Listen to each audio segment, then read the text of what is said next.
original?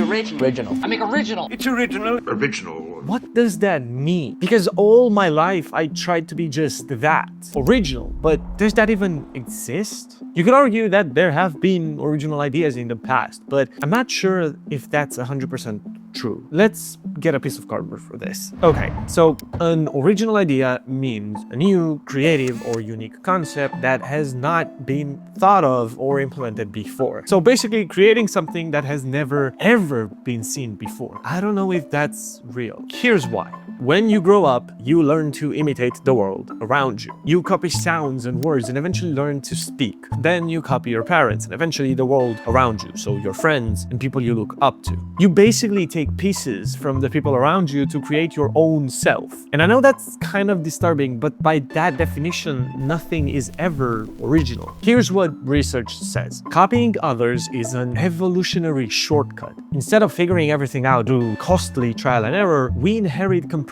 knowledge from those around us. This is why we colonized the entire planet. We don't go through unnecessary trial and error, through unnecessary risk, and make unnecessary mistakes. But ideas are different, especially in art. Like, you're telling me Mona Lisa wasn't original? Or that my favorite creator online isn't original? It's a bit more complex than that, but in this video, I set out to find out just that. What does original mean? And are original ideas real? And even more importantly, how can we create new ideas that feel original and beating this imposter syndrome that all creators have? And trust me, everything I found for this video changed the way I create.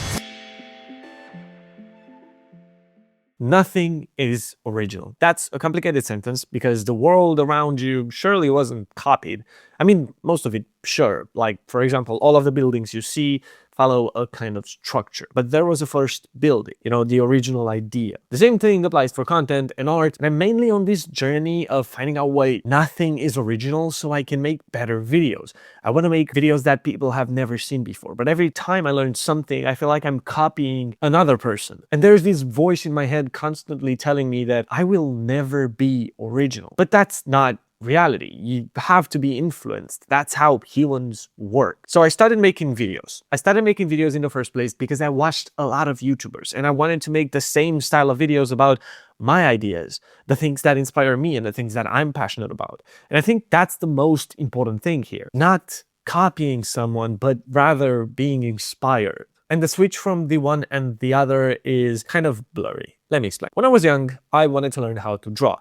But I really didn't have the patience to, study anatomy, perspective, and all of that stuff. So I did something that I'm not very proud of. I printed a sheet of paper and I just drew over it. Now, that was me copying. And because I did that, I didn't add any of my own experience into it. I just followed the lines that were already there. So that never felt like my own creation, even though I went through all of the effort of recreating it one by one. Oh, and also I didn't learn anything from that. I was literally in the same exact spot as before because I didn't have to think about it. I see people apply this kind of tracing to content creation as well. There are so many clones of Mr. Beast and Ryan Trahan that don't really add their own twist to it. They don't get inspired, they just copy. And here's the thing. When you copy something, you make it all binary. Which version is better? The original, which has better production and is overall a better execution of an idea, or the second one, which is a copied lesser version? Of course, it's going to be the first one because that's based on another person's experience, not your own. There's nothing that drives you to make that, but there is something that drives the original person to create that in the first place. A lot of people mistake this for learning, but if you don't actually break the process down and ask yourself, why did he use that angle? Or why did he change that shot? Then you're not really learning anything. You're just following the lines that are already there. There's no thinking involved. After I realized that, I just got my notebook out and started reverse engineering things. Like in the example of me drawing, I just broke down everything about the drawing I was copying. And it was a stupid drawing of a pea shooter from Plants vs. Zombies, but I eventually learned a lot because of it. So I took a closer look. I saw the heavier lines, the shapes, the overall idea, and I started recreating it in my own way. I added my own twist. It was bad, but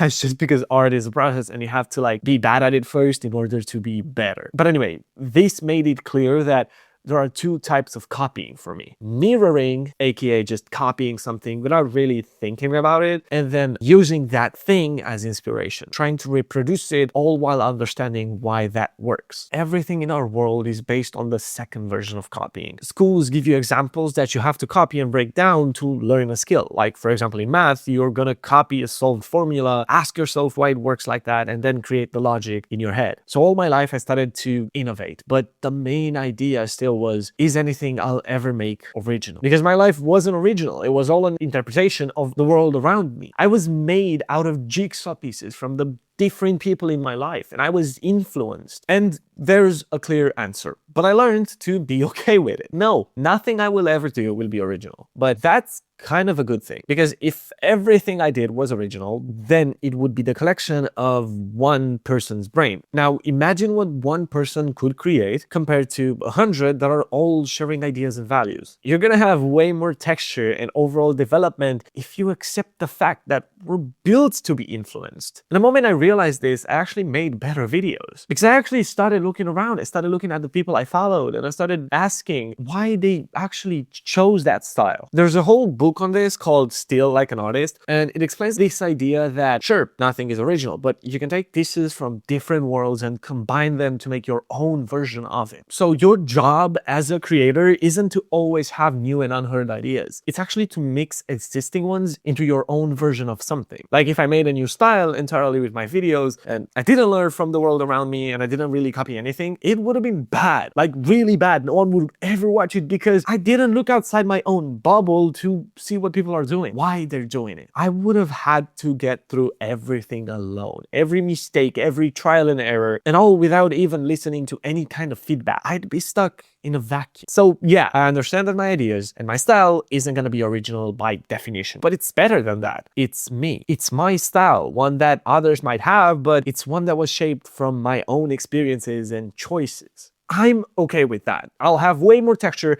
and it'll be way better for me if I do this rather than shutting myself out from the world. But I want to go back a bit and talk about the book, Still Like an Artist, because this is something so incredibly powerful that will make you a better creator super fast. And it's something creators like Gox, Veritasium, Mark Rober all do. And it all starts with this word, steal. The main idea of this book is that you shouldn't copy someone because that doesn't really drive art further. If I was to copy a video, for example, or a style, and I wouldn't add anything from myself into it, then that video would be the exact same thing as before. It's not an interpretation. It's just a copy. So it doesn't drive the needle forward. But if instead I took a look at it and only took the parts that I actually liked, and then did this with like 10 other creators and videos, and in the end combined everything, then I would have my own craft. Then that is called innovation. Now, innovation and originality are very, very different, and I'm not sure why we're obsessed with being original, because it sucks to be original. The first building ever was super dangerous. The first video ever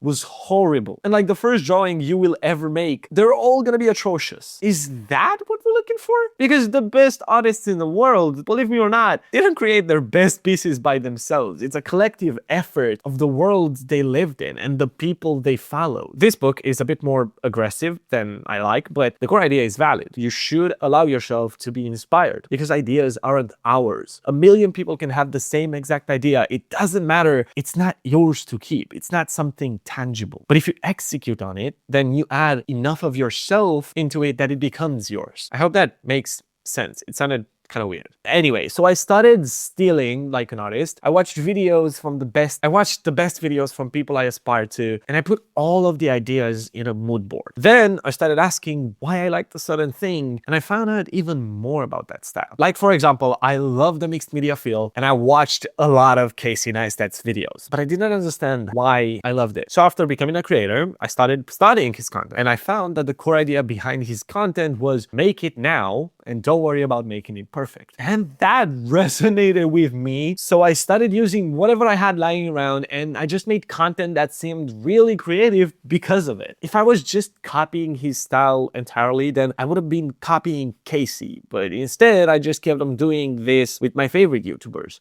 I watched movies, I changed the environment, I studied design and different styles of animation, because the best thing you can do is gather inspiration from all of these different worlds, stealing the ideas and the concepts and combining them into your own thing. Remember, we're innovating, not copying. We're trying to drive the needle forward. So by taking all of these pieces and assembling them together, you get something that, sure, isn't original, again, but it's you. So it is different. It is innovative. We're all just made of other people. And I was super obsessed with not copying them and trying to do things my own way, but I didn't realize that not even my way was original. But in a world where everything has been done already and nothing is original, how do you even stand out? Because I've been struggling a lot with that. For the past 2 years, ever since I started making videos online, like serious videos online, because I've been making videos for like freaking 10 years.